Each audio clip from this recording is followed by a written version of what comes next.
दक्षता जांच परीक्षा निदेशालय में दिए, जबकि 30 मार्क पे हम लोग को क्वालिफाइड होना पड़ता था और उसमें 29.9 रहता था तो हम लोग को नहीं लिया जाता था। और वैसा हार्ड सिचुएशन एग्जाम को पास करके हम लोग विभाग में गए। उसके बाद ये एस सिद्धार्थ VC के माध्यम से बोले कि शिक्षा विभाग में जितना भी आउटसोर्सिंग है सब लोग को बाहर निकाल दो, तो हम लोग को रोजगार देकर बेरोजगार कर दिया गया। बजट का दिक्कत आ रहा है कि आप लोगों को सैलरी हम लोग नहीं दे पाएंगे। हाँ जी, हम लोगों के लिए बजट का आ रहा है, वही MDM जो BRP पुराने हैं उन लोगों को सैलरी बढ़ाने का बात किया जा रहा है और हम लोगों के लिए बजट कम है ये बोलकर हम लोगों को हटा दिया। हमारा पिछले सत्र से इस सत्र में हमारा उससे ज्यादा शिक्षा विभाग में बजट है, तो फिर हमारा बजट कहाँ कम है जो जिसके कारण हम लोग को निकाल दिया गया। बस इतने कहना है कि हम लोग को जॉब पे रखा जाए। हम लोग को 5 महीना से ऊपर हो गया है, हम लोग बेरोजगार हो गए। 1.5 साल हम लोग जॉब किए हैं। देखिए, जैसे हम लोगों से सरकार और आला अधिकारियों ने जिस प्रकार से शिक्षा विभाग में काम लिया, सरकार को पुनः हम लोगों पर विचार करके और वापस लेने का प्रावधान लाना चाहिए। नमस्कार, मेरा नाम प्रिंस मिश्रा है और आप लाइव सिटी देख रहे हैं। देखिए, लगातार जिस तरीके से चुनाव बिहार में नजदीक आ रहा है, वैसे वैसे तमाम जो संविदा कर्मी हैं, डाटा ऑपरेटर है, राजस्व भूमि सुधार मंत्री, तमाम लोग गर्दनीबाग पहुंच रहे हैं और अपनी मांगों को लेकर कह रहे हैं कि इस बार परीक्षा एग्जाम जो है नीतीश कुमार को भी देनी है। अगर उनको पास करना है तो हमारी बातों को मानना जरूरी है। अभी हम लोग जो है डाटा ऑपरेटर की समस्याओं को बताएंगे और जानने का प्रयास करेंगे आखिरकार जो डाटा ऑपरेटर है, आखिरकार उनकी मांग क्या है, बैठे क्यों है। और अभी जो विधानसभा चुनाव है, लगातार ये लोग नारे भी लगा रहे थे कि अभी तमाम तरीके की यात्राएं हो रही है, चुनावी यात्रा हो रही है, लेकिन किसी भी प्रकार के हमें जो हमें चाहिए थी, जो जरूरत है वो नहीं हो पा रहा है। यहाँ पे देख सकते हैं डाटा ऑपरेटर बैठे हैं और तमाम गतिविधियों को लेकर हम लोग जो है सीधी बातचीत करेंगे। किन किन मांगों को लेकर ये लोग धरने स्थल पर बैठे हैं। कहाँ से आई हैं मैम? हम नालंदा जिला से। क्या मांग है? डाटा ऑपरेटर एकदम पूरा बैठ गए, गर्दनीबाग भर दिए हैं। क्या लग रहा है कि चुनाव का माहौल भी है? देखिए, हम लोग को 2023 में बहाली की गई थी कंप्यूटर या टाइपिंग टेस्ट के लेकर और दक्षता के लेकर। हम लोग का ये आउटसोर्सिंग से बहाली हुई थी। आउटसोर्सिंग से बहाली 2023 में हुई थी, लेकिन ये 1.5 साल हम लोग जॉब किए। उसके बाद ये एस सिद्धार्थ VC के माध्यम से बोले कि शिक्षा विभाग में जितना भी आउटसोर्सिंग है सब लोग को बाहर निकाल दो, तो हम लोग को रोजगार देकर बेरोजगार कर दिया गया। लेकिन कुछ ही लोग को सिर्फ बाहर निकाला गया, बाकी आउटसोर्सिंग सब शिक्षा विभाग में काम कर रहे हैं। सिर्फ हम लोग को जितना 1-2 लोग है सब लोग को बाहर निकाल दिया गया है। ठीक, हम लोग 10,000 के वेतन पे इतना दिन 2 साल काम किए, हम लोग को रोजगार देकर बेरोजगार कर दिया गया। ये कहाँ का न्याय है? सिर्फ VC के माध्यम से सिद्धार्थ बोल देते हैं कि सबको निकाल दो, बस उसी से सबको निकाल दिया। लिखित वगैरह दिया होंगे ना, रीजन दिया होगा? VC के माध्यम से बोले, लेकिन हम लोग का वो MDM डायरेक्टर लिखित के माध्यम से निकाल दिए कि 31 मार्च से कोई भी ये डाटा एंट्री ऑपरेटर काम नहीं करेगा। रीजन बताइए। रीजन सिर्फ इतना है कि बजट का अभाव शिक्षा विभाग में, वो भी MDM विभाग में सिर्फ बजट का अभाव देकर हटा दिया गया। बिहार में 71,000 करोड़ का घोटाला हुआ, वो कहाँ गया? अब बजट का अभाव हो गया बिहार में, हम लोग को रोड पर लाके बजट का अभाव सिर्फ बता दिया गया है। क्या लग रहा है भैया कि डाटा ऑपरेटर की आप लोगों की जो नौकरी चली गई है, कई महीनों से बेरोजगार बैठे हैं, एस सिद्धार्थ ने कह दिया आप लोगों को निकाल दिया गया। क्या ये मनमानी अफसरशाही बिहार में है? और आप लोग नारे भी लगा रहे थे कि चुनावी यात्रा हो रही है, लेकिन हमें जो रोजगार देकर के रोजगार छीन लिया गया उस पर सरकार संज्ञान नहीं ले रही है, गहरी नींद में सोई है। क्या कुछ मामला? माननीय मुख्यमंत्री साहब से तो हम यही कहना चाहेंगे कि अगर आउटसोर्सिंग कर्मी को सभी को अगर निकाल दिए गए हैं तो उसी विभाग में स्टार विजन कंपनी से 79 लोगों को फिर से क्यों रखा गया है। और वो एक बजट का हवाला जो दे रहे हैं, बजट का हवाला पिछले सत्र से इस सत्र में हमारा उससे ज़्यादा शिक्षा विभाग में बजट है, तो फिर हमारा बजट कहाँ कम है जो जिसके कारण हम लोग को निकाल दिया गया। यहाँ तो सिर्फ अफसर तानाशाही चल रही है, अपने आप को अफसर मान रहे हैं कि जो हम लिखित में देते हैं चिट्ठी, उसी लिखित में चिट्ठी में हमारे DPO साहब, DO साहब, उसके अतिरिक्त चिट्ठी को आदेश का पालन करते हुए हम लोग को विभाग से निकाल दिया जाता है।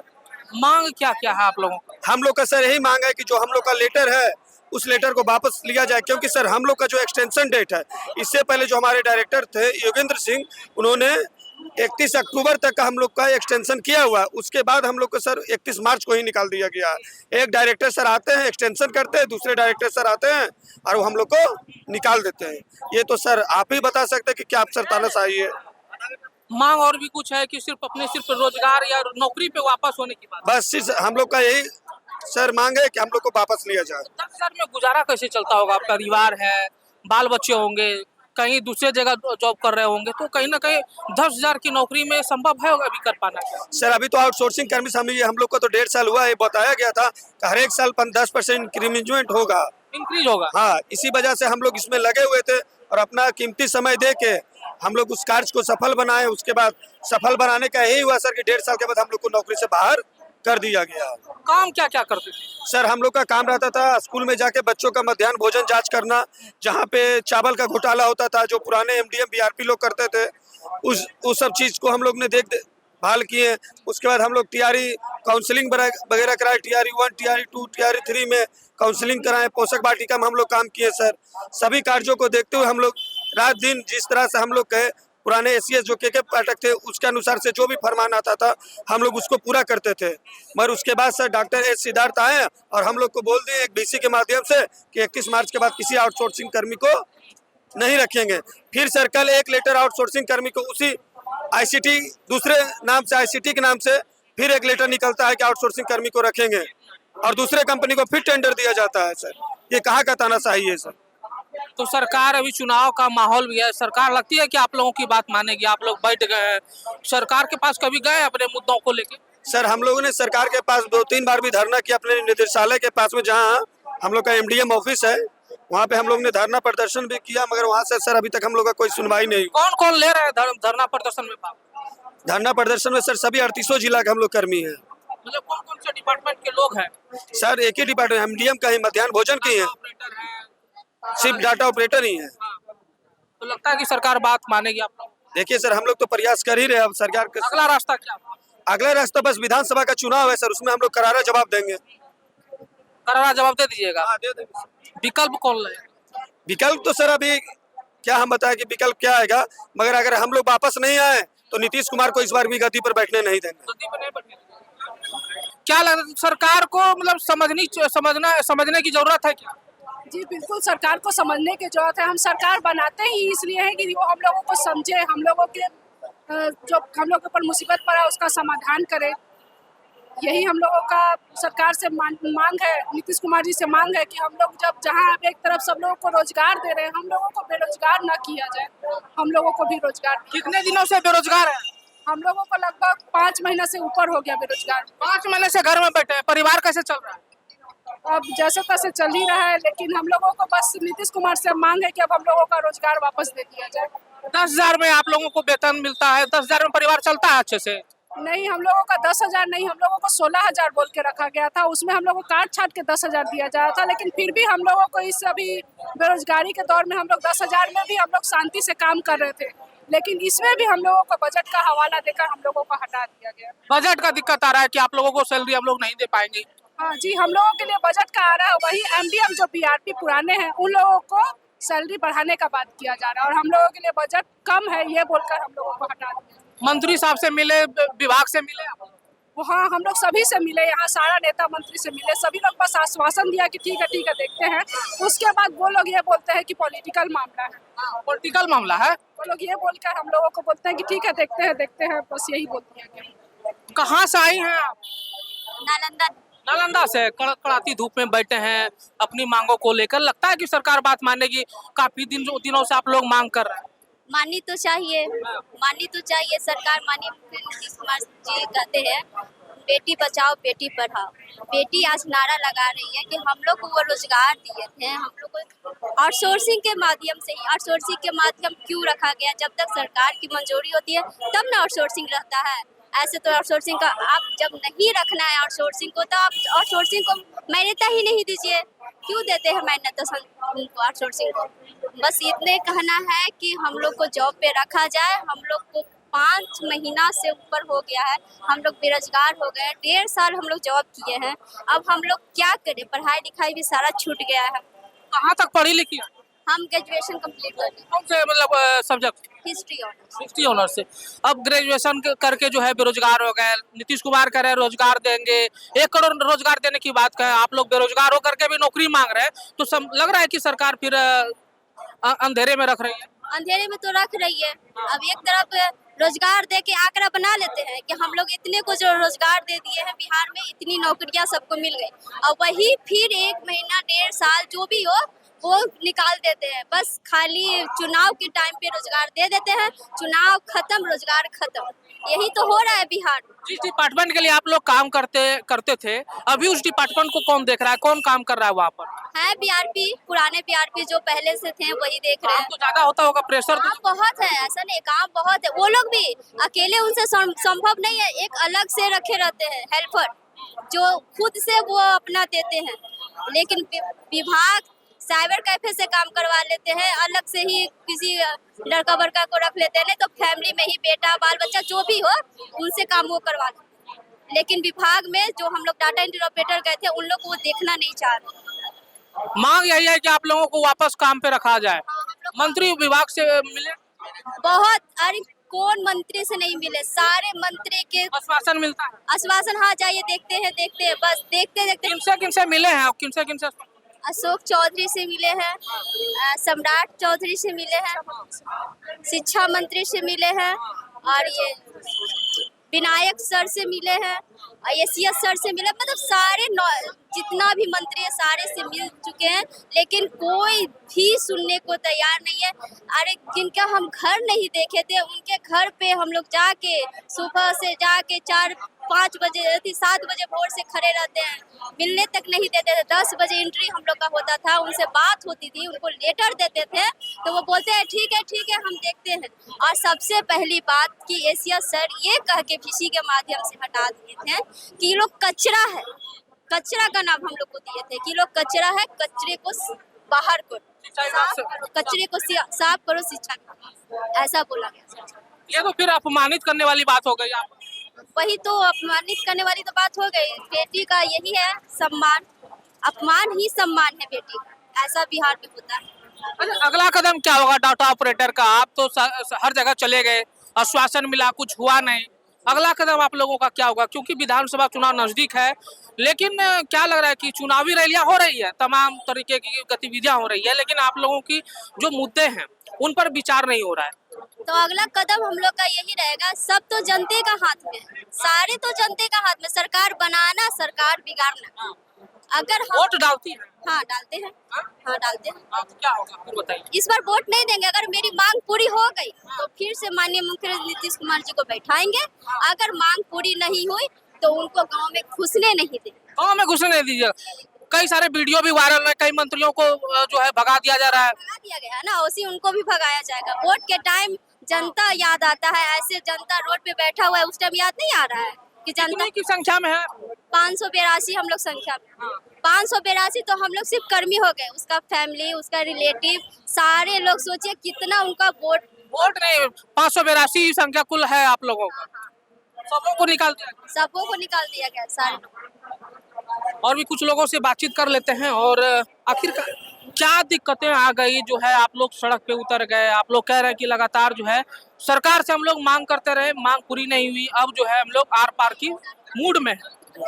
देखिए सर, सबसे मेन समस्या है कि हम लोगों को हमारे शिक्षा विभाग में के पाठक सर एसीएस महोदय के द्वारा विगत 2023 में बहाली की गई थी, जिसमें मध्याह्न योजना के निदेशक मिथिलेश मिश्र सर थे।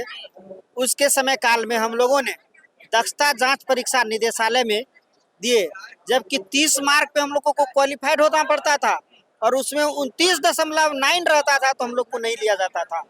और वैसा हार्ड सिचुएशन एग्जाम को पास करके हम लोग विभाग में गए, और विभाग में जाने के बाद 2 साल तक हम लोगों ने सेवा दिए विभाग को, और जमीन पे धरातल पे काम किए हम लोग। क्या क्या किए हैं काम सर? हम लोगों का ये था कि जो एमडीएम बीआरपी पूर्व से था तैनात, वो लोग चावल बेचने में स्कूल के हेडमास्टर से साठ गांठ करके चावल को बड़े पैमाने पे घोटाला में तब्दील करता था, भ्रष्टाचार हुआ। भ्रष्टाचार किया। उस भ्रष्टाचार में हम लोगों ने चढ़ बढ़ के उस पर विराम लगाया। दूसरी बात सर, हम लोगों ने जो विद्यालय में जो शिक्षक अनुपस्थित रहते थे, कभी विद्यालय नहीं आते थे, कभी आके अटेंडेंस बना देते थे, उन लोगों को स्कूल लाने पे मजबूर किए हम लोग।